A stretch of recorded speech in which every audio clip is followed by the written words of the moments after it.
guys, it's Jaclyn with Usborne Books. I've got the boys down for nap time, so I just wanted to take this opportunity to show you some of my favorite storybooks. So I'm going to start with a couple collections that I really like. This one is the Usborne Book of Bible Stories.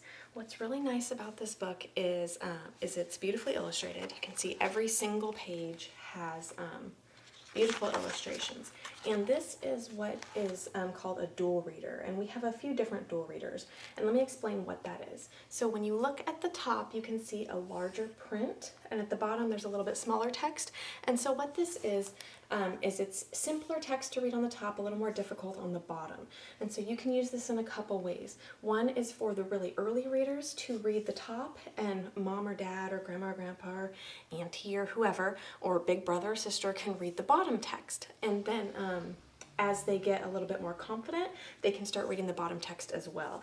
The other way to do it is before you have a reader, and I know that we've all been there, where at nighttime and you just want to read part of the story, you can actually just read the top part and the story still makes perfect sense. So that's a cool thing about the dual readers. The other ones that we have in the dual reader series are Farmyard Tales, Princesses, Going to the Dentist, Going to the Doctor, Going to School. So there's a few different ones to choose from, but they're really cool books. This one actually also includes a read aloud CD, so that's kind of cool.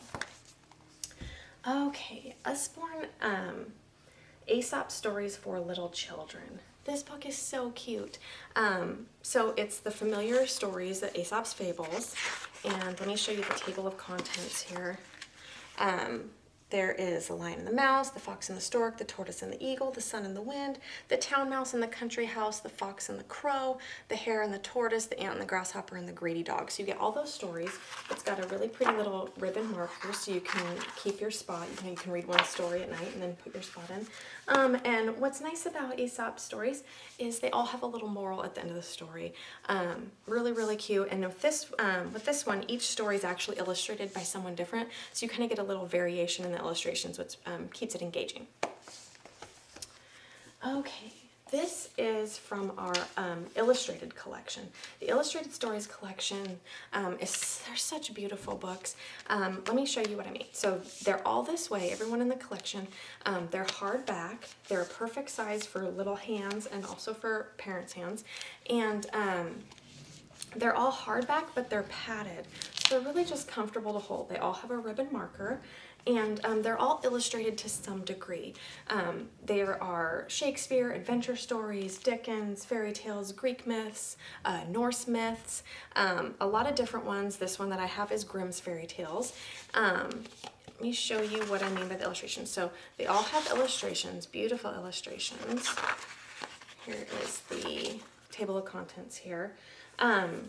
You got Snow White, Little Red Riding Hood, Rapunzel, Sleeping Beauty, The Frog Prince, Musicians of Bremen, Rumpelstiltskin, Tom Thumb, Hansel and Gretel, The 12 Dancing Princesses, The Bear and the Wren, King Thrushbeard, The Goose Girl, The Elves and the Shoemaker, Snow White and the Seven Dwarfs, and then also a little story about the Brothers Grimm themselves. With this one in particular, there is some illustration on each page, but it varies. So like you can see here, as you go through, some pages don't have any, but as the book is open, you'll always see something on one of the pages, and sometimes it'll be a full page illustration like that, and sometimes it's just going to be something little to look at. So it's engaging enough still because it has the different things to look at throughout the book. Really cool. And the different stories, the different books, they all vary in level of text to picture ratio. And so if you have any questions about the content of each one, just let me know and I'm happy to post a video about that. Okay, this is for our beginning chapter book readers. So like age 5-ish. These are very short books, and it's the Billy B. Brown series. Each book is about 45-ish pages, and you can see the text size. What's nice about this is for those early readers that are just starting these chapter books, it still has little illustrations on each page, so there'll be something to look at. And you'll notice every page the sentence ends at the bottom of the page. So you're not going to be in the middle of a sentence when they need to turn the page, which can be confusing for the young ones. So these are nice starting out chapter book collection. There's actually 15 of these. They go hand in hand with the Hey Jack series. And a lot of the characters cross over. There's the Next Step Up series, which is the Billy B. Brown Mysteries. So when they graduate from this one, they can keep going on and they're still familiar with the same characters. Okay, that's it for right now. Thanks.